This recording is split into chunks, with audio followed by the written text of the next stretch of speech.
Ngorok itu adalah pertanda bisa terjadi sleep apnea. Jadi biasa gejalanya gini. Enggak, ngorok itu terjadi bisa dua ya. Inspirasi atau ekspirasi. Atau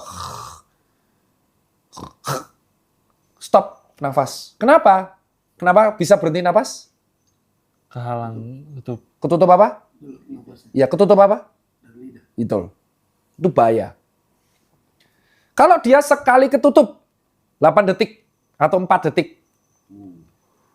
Dan ternyata ketutupnya 4 detik nih Kim.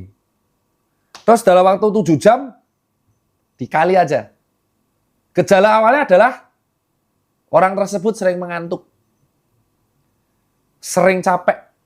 Bangun nggak seger. Sleep apnea itu bisa bahaya. Karena bisa mengganggu penurunan kualitas hidup. Jadi kalau di sekitar kalian ada orang ngantuan, ngorok, nah itu berarti gejala sleep apnea. Caranya gimana? Bawa ke dokter SPTHT.